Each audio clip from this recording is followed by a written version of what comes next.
Okay, so just continuing from the previous video, this section was originally called What's in the Box, but I've gone and shipped out all the packages, so I don't even have a box for myself now. So instead, we'll just run through what is actually inside the box. You'll find that you've got a gimmicked pen. It looks exactly like this one, only this is a regular one because I haven't gimmicked it, so I'm going to have to use my old Sharpie again.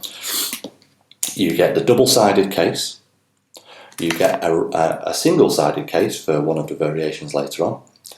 And you'll also find that you have a sheet of foil for one of your business cards, and you will have a packet wallet case, I guess it's called, packet wallet. Now, all of these are used for different things, just little variations, but I just want this to be an investment for you so that you can utilise different things throughout your lifetime as a performer without having to come back to me to buy another Venom case or anything like that. So, the Venom case itself, the first one is that you're going to get one of two variations depending on which one you receive. The one I've got here, it has this little black arrow-ish triangle thing down in the bottom corner, which is quite handy because it means that you know which orientation to keep your case throughout your performance. One of the other versions that you'll get will be without this little black mark, and it'll look the same on both sides. So you may wish to gently mark it in some way, whether it be on one of the little clasps or just on the top a little mark, or maybe you want to put a sticker on with your logo, something of that nature. So that's what you get there. The other one is just a single playing card case, business card case. Now it may look green initially, please, it's not green, it is a protective plastic of sorts. You just take that off. It takes a little time, just take it off. Don't leave it on, it looks scruffy. It's just some sort of plastic, so just take that off and it'll be another aluminium silverish case. And we've covered that you're going to get a pen and your sheet of foil. I think that's pretty much everything that the box itself has. I've just got my notes here, so I'm just kind of consulting as we go along.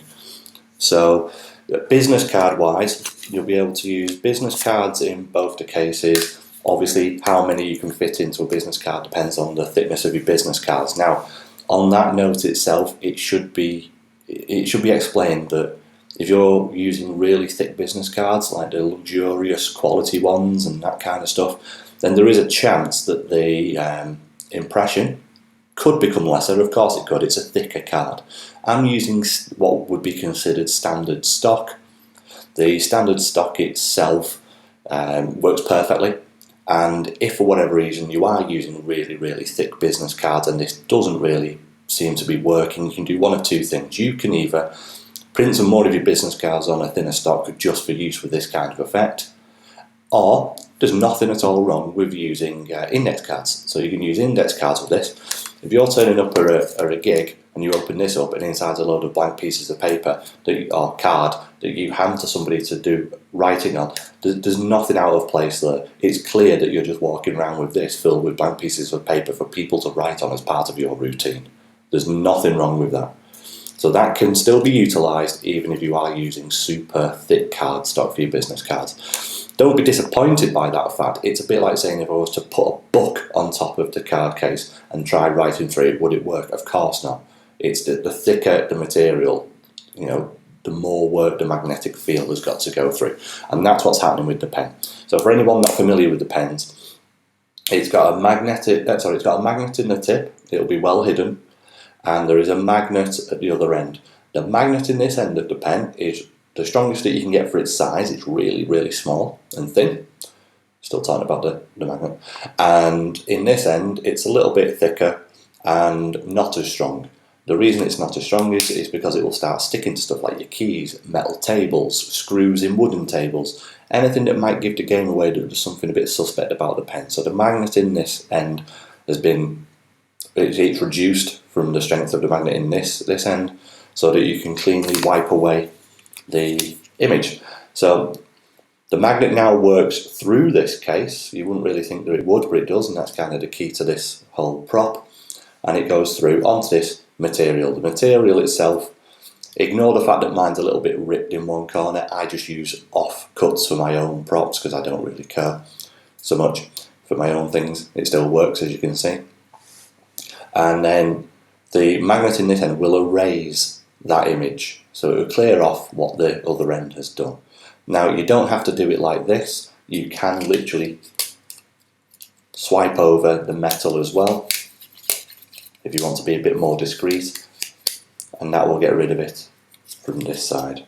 Oh, whatever I do. Oh, it won't, because this isn't a gimmick pen, is it? That was a little shock to me, wasn't it? We'll leave that in, we won't edit that out. The magnet's in this one, of course. God, that was a shock. And then you'll be able to wave it over and the image has reset. Now, I know what you're thinking, what's discreet about walking around waving a magnet and a pen over a case?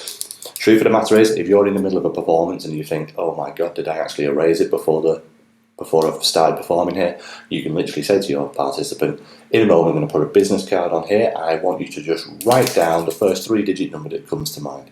So in the act of saying, write something down, you've just erased it under the nose. So you never have to access it like this, and it's not like Cypher where you have to run off to the toilet and hide away like you're George Michael and start doing secretive stuff. So that's pretty much those little bits explained. We'll come to that in a bit. It's a different handling, ever so slightly, not a great deal of difference, it's just a one card case version.